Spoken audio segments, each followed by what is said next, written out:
or are you going to have that game a fair game? Can I ask you? The two won't go together. That's right. That's the same thing. SWAPO is playing the election game, and at the same time they are holding the whistle. Is that game fair? No ways. It will never be fair. That's all I'm saying. Now, in the case of Kaura, all I'm saying to him is, please, everything has its own time. Wait, let's go to the Central Committee. Let the Central Committee leadership be contested. Let him win there. Don't scheme behind the other person's back. Don't try to make stories of another person when he is not there. No, please, I don't like that. This is what politics is all about. Politics is about leadership struggle. Politics is about ambitious people who want to get to the top. There's nothing wrong with that. If you want to challenge the leader, in a democratic state, there's nothing wrong with it. When you use undermining tactics, I don't know whether this has happened, there are ways of doing it. The best way to do it is if you disagree with a leader, if you want to oppose him, you tell him in his face. So I don't like you. That's what I did when I was a member of the National Party. The first person to know that I want to oppose him was the then leader. I told him I'm going to oppose you, and I opposed him in the Congress of the party. I was outvoted and accepted that.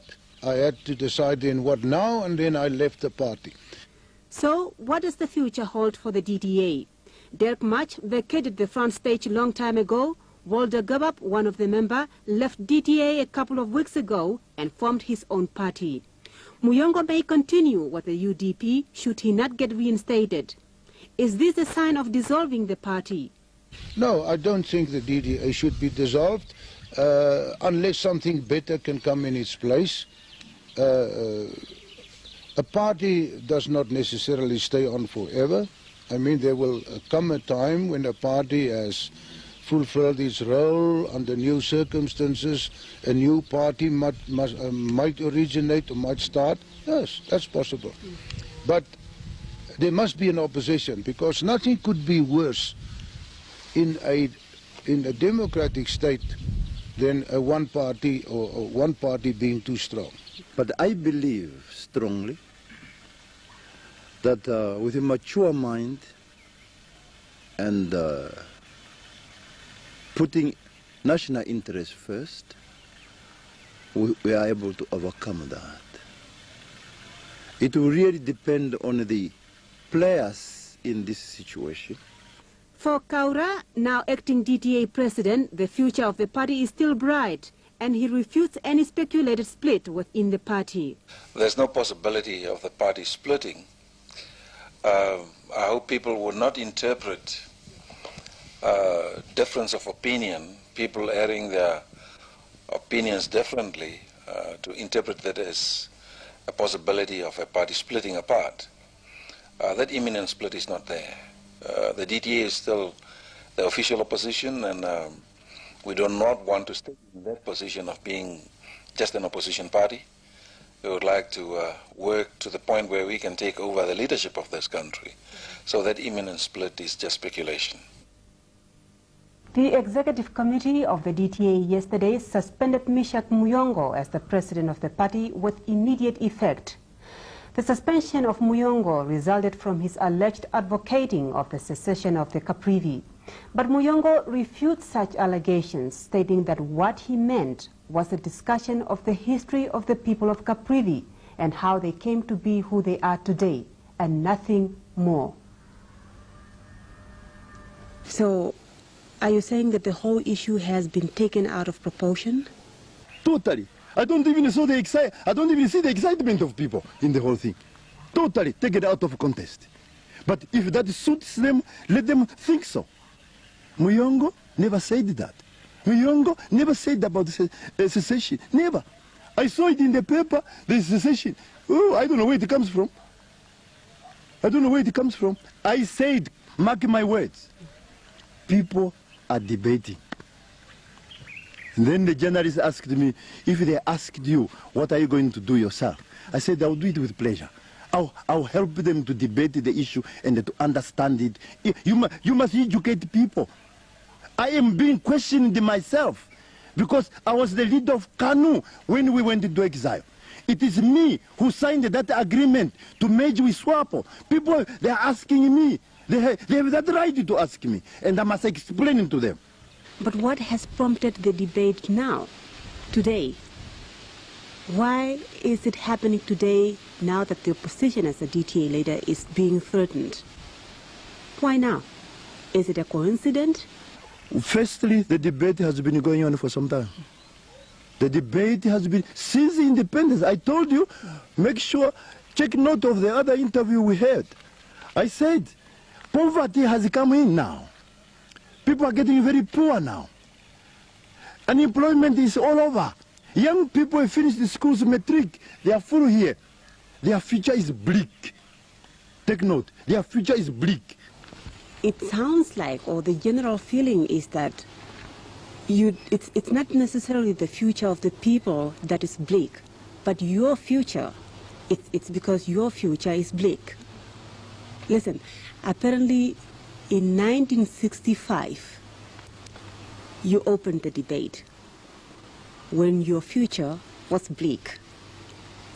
In 1980, you did it again, and that apparently cost you your position in the SWAPO. Now, here you go again. You're doing it when your position as the DTA president is being threatened. Do you do this for your own benefit? Everything I do it on behalf of the people of the Caprivi, unfortunately. I went into exile on my own as a member of KANU. And when I was in exile, I met Sam Nayoma and his people. On the 5th of November, 1964, we signed an agreement, a merger agreement, to fight against the common enemy that was then in Southwest Africa and the Caprivi. And we agreed, among other things, that at independence, the people of the Caprivi will be asked whether they want to continue as part of Namibia or not. Please take note of that. So all along, whenever I tried to remind the people about this agreement, I was seen as a troublemaker. I was seen as a troublemaker. Take note, I went in exile as KANU. I came back as KANU. And anybody must ask him what is the constitution of KANU. What did it stand for? Please, I'll be very happy. If they want, I will tell them. But all I am saying here is, once I make an agreement with somebody, I want that person also to respect his side of the story. If the side of the story is not respected, I always wanted to ask, why are you not respecting your side of the story? And that's what I'm doing. As for now, I am saying, if there's a debate about these people all the way, I mean, they have the right even to ask me now, are you serious? You signed an agreement of a merger between KANU and SWAPO. They have the right to ask me that. But where is the document? I heard it on TV the other day, that even Ms. Musialela was saying that they have no idea, or they don't know anything about the existence of that document. It seems to be known only to you. Well, unfortunately, when this document was signed, the Pohamba was there, and I was surprised the other day that he didn't know about it. But I understood him, because by that time he didn't know how to read and write, so he can ignore that document. I understand him. Where was Erin Musialela? She never went for the struggle, Erin Musialela, never.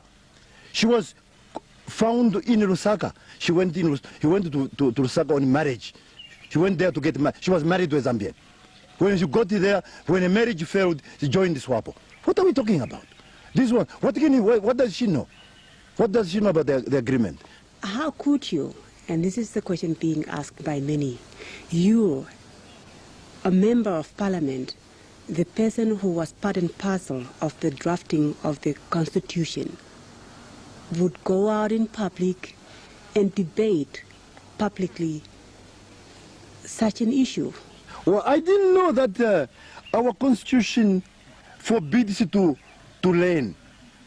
I didn't know that our constitution forbids a debate on issues. I didn't know that. Now I understand that you are not supposed to debate, and there are certain issues that are taboo. Don't touch them. But how are we going to develop as a society if certain issues are taboo, are beyond the discussion? Well, how? How are we going to understand each other? How? How are we going to understand each other? How are we going to know that we have reached this point together, this is the road we walked together? If certain things, those things cannot be discussed. Do you think that the people or your colleagues in the DTA are using the issue of the secession just to get rid of you? I think those people who were gunning for the position of the presidents of the DTA, they believe they found ammunition to aim at me. At the right. And they think that's the right moment. Now they also can take over the leadership of the DTA. And I want to say to you, whatever decision they are going to take, if it's negative, I don't have a problem. Really, man, people, I have no qualms about the DTA. I said I went into the DTA not as an individual, but as an organized people with a political party. So, please, I have my own base here. Here, if I can have a free and fair elections run by independent people, I will never lose, but never lose. But I don't like this thing, that we are looking at the Caprivi with tinted glasses. So, let's say you have reached the end of the road, you are no longer the president of the DTA. What is next for you? I'll be president of the UDP. Very strong party here. I'll be president of the UDP. I have my colleagues all over there. We organize people. We organize here. So what is the problem? I'll be very happy even to stay at home here. It's nice and green near the river. I enjoy it here. So what is the problem? And then, of course, you will continue debating the secession of Caprivi. Yeah, well, you are bringing that secession because that is a story you have in Windhoek. That is your story there in Windhoek. Here, we are talking about the development. Also, what is being talked about here is a presumption on what the final decision by the Central Committee of the DTA will be in regard to the position of Mr. Muyongo. We wait and see, and of course, we'll keep you informed. And until then, thanks for watching, and good night from all of us.